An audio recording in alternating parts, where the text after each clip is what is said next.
Hi guys, welcome to Muscle Diet. We're just filming here at UFG Gym, and I got Cameron here warming up on the treadmill, and I'm about to put him through his paces on some HIIT. Now we're going to get into a lot of stuff about HIIT over the next several videos. This is pretty basic today, but we're going to do an example. But I wrote a book in cooperation with some other authors on HIIT. We read thousands of studies. This has got 130 studies backing up all the things it says about HIIT in it. So I became quite an expert on this and learned some really interesting facts. So what we're going to do now is we're going to put Cameron through his paces, and I'm going to explain why we're doing everything as we go, and I'll give you a little more explanation after. You warmed up then, Cam? Yep. Okay, pop her up to as high as it'll go. Sometimes your first interval you may want to go, 80% or so instead of 100% or 95%, because ideally HIIT, the reason it's called high intensity interval training is because your intervals need to be as intense as you can possibly make them. Okay, so we got Cam on full speed here, so you can hit it now, buddy. Just don't get spun off the back and end up in the girls' change room. As much as he'd like to end up in the girls' change room. Anyhow, the reason we're doing 30 seconds here, 30 seconds is important. We looked at all the studies on HIIT. Some do 10 seconds, some do 60 seconds or more. The research, if you take all the research together and kind of put it in one place and do the calculations, it looks like 30 seconds is about ideal. But you can do anywhere from about 15 or 20 seconds to a minute of your intense phase.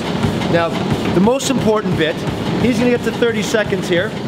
And then he's going to slow it right down to 6. Now here's where most people make their mistake with HIIT. There are two things they make the mistake of. One is they go too fast on their down interval, on their rest interval. You can either do nothing on your rest interval, or you can go really slow and just about walk or very slow jog. Anything more than that, you're wasting energy, because the whole idea of HIIT is if you do too much work in between your intervals, you're taking away from the intensity you can develop in the subsequent intervals, and that is what it's all about. Unless you're hitting it 95 to 100% on these things, you're not doing HIIT. You may think you're doing HIIT, some trainer may have told you you're doing HIIT, but you're not doing HIIT as far as the science says what kind of HIIT works. So this is a really important part. The rest is just as important as the interval part, because most people need about 2 to 4 minutes. That sounds like a long time to just be walking along, and a lot of people think, oh, I'm wasting my time in the gym if I'm going so slowly for 2 to 4 minutes. But if you don't give yourself at least 2 minutes, 2 minutes for people that are in fairly good shape and used to the activity they're doing, 4 minutes for people who aren't in as good shape and aren't used to the activity they're doing, so there's a range there. A lot of people say how many intervals. I usually say for HIIT, you can do as little as 4 intervals. And if you do them properly, by your third interval, you're hurting.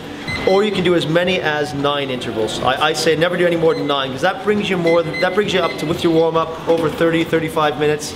And now we're getting into territory where, unless you're highly conditioned and you can really take a pounding, you might be too susceptible to injury. So, and 3 times a week is generally enough if you're doing it right. And what we're doing with Cameron, now I don't always suggest this technique, because some people will end up flying off the back of it, but Cam keeps it on 20 kph. And then he'll get on and off when he's well rested, 2 minutes plus between sets. He'll get back on and he'll match his speed of his running to the treadmill. I don't necessarily recommend this. For a lot of people, it's much safer to get back on the treadmill and speed it up yourself. Okay, I've decided Cam hasn't vomited yet, so we threw a little incline on his little 20km/h sprints here. So we'll see if he gets through this one for 30 seconds. And we were also just discussing an interesting concept. If he does get shot off the back of the treadmill due to fatigue and smashes into the concrete wall behind him, traumatic injury actually acutely increases growth hormone levels. So that might give Cameron a distinct advantage of burning extra fat and building some extra muscle tissue. So it won't be all bad. We just hope he doesn't get hurt too badly. So what do you think? Do you think we're successfully beasting him? Oh, I think we beasted him pretty good, man. He is making some pretty bad porn star sex faces there, yeah? So he's just about done. He's saying one more. He's begging for one more, though. Good luck. Good luck, baby.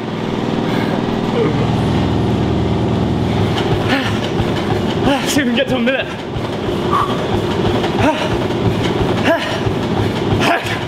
Come on. Come on.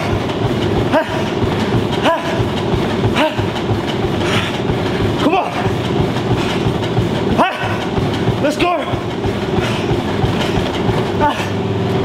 Oh, I thought we had to get the paddles out for a second there. I thought we need the paddles. Oh. Where is he? What happened?